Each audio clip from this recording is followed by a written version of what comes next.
As we touched on a couple of weeks ago, with all the creative shakeup that was going on in the WWF with Vince Russo and Ed Ferrara leaving, Terry Taylor seems to be the one who steps into the position as quote unquote head writer behind Vince McMahon. But there seems to be a bit of an issue, and this is from The Observer. Terry Taylor's future remained questionable. He and Vince McMahon had a meeting on October 20th, and Taylor was pushing hard for Russo's position of head writer. He was spearheading the writing team for the previous 2 weeks of television and was apparently mad because he thought he wrote good TV and McMahon changed most of it. There was also apparently a problem because McMahon was insistent on Taylor signing a contract clause where if he were to quit or be fired, that he couldn't work for any Time Warner company for 1 year, and Taylor wasn't going to sign. The meeting ended with Taylor being sent home for a 2 week sabbatical. So when you go from Vince Russo, Ed Ferrara, Bill Banks, a lot of the writing team leaving, and then Terry Taylor's supposedly stepping up and stepping in, why do you think Vince was pushing for the non-compete clause, and why do you think Terry was hesitant to take it? Well, Vince didn't want to get burned a second time for the same thing, not having a contract to protect him. I don't blame him for that. Now, I wouldn't have signed it either to say I couldn't work at any wrestling company if Right. I were Terry Taylor. Terry was very opportunistic, and he was always, and I guess you could, in one way, in a nicer way, you could say he's very ambitious. But Vince never had a great belief in Terry for some reason. He never took him totally seriously. I don't know exactly why, but Terry was never going to get that job. Never going to happen. And it didn't. Do you think that Vince's pause around the room and looking at Terry was more of a he's not one of my guys? Because there was a lot written at the time in the newsletters that Terry didn't live in Stanford; he lived in Atlanta, and that's always been a Vince thing: is if you don't live around there, how involved are you really? And was that an issue constantly with Terry? It might have been. I don't know if he was asked to move. That would be a question for him. But I would assume if it was down to where you moved to Connecticut and I'll hire you as a head writer, Terry probably would have done that. I think I might be wrong, but I don't know. That commuting in and out was just a cost that Vince. All he's got to do is ask a secretary that how much we paid for Terry Taylor's travel this year, how Right. much we paid for it last year, and if those numbers come in and make Vince uncomfortable, then he's going to do what he can to solve that uncomfortable nature. So if the way Vince worked, which is 7 days a week, and you want to go home, and it's like being in a militia or something. You're on call. Right. When you take that job, you understand what comes with it. What comes with it are long days and many of them. And you'd be better off to see your family to eliminate the plane flights. Just to leave the office and go home no matter what time it was. So I don't think Terry ever had a legit chance of getting it. Hey, look, if he had it, I'm sure he'd have written decent TV. He worked for a lot of good Right. bookers. He worked for Cowboy. Cowboy kind of brought him out of his shell.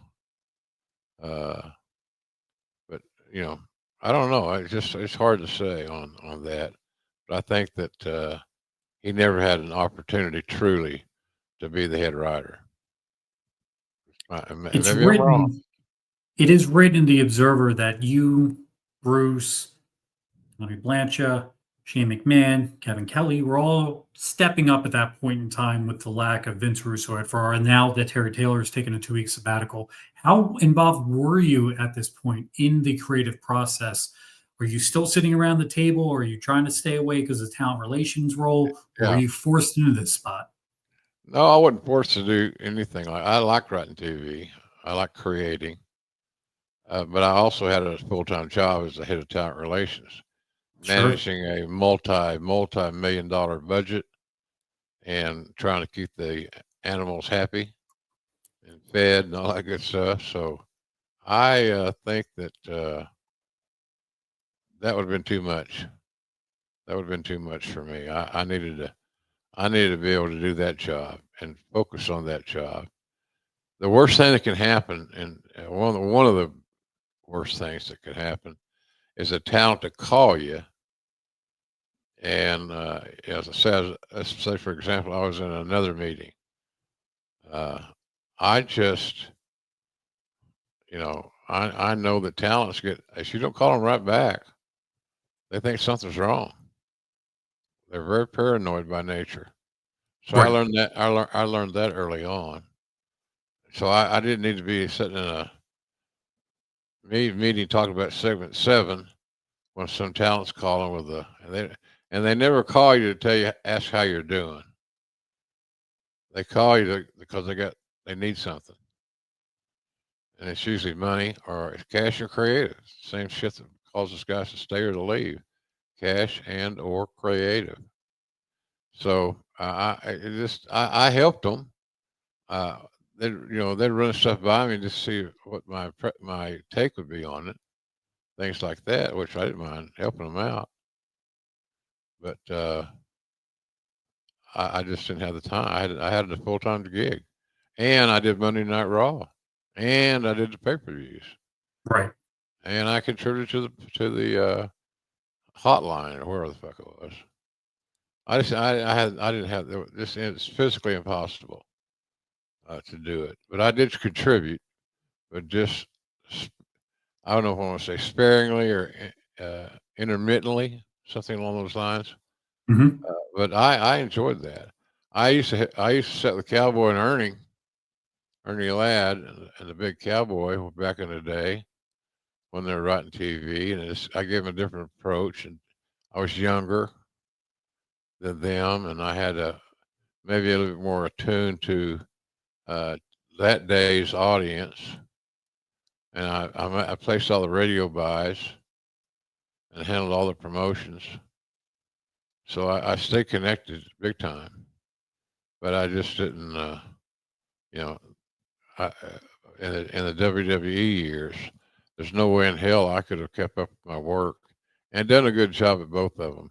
Now, I can tell you that in a younger Jim Ross would probably his ego would have been sufficient enough to try to do it because if that would have come with a lot of good fanfare, I would be adding another tool to my toolbox, which Right. would help. One would assume would help you ensure more uh, tenure, but man, just physically and mentally and because talent going to call you 7 days a week. They don't, Right.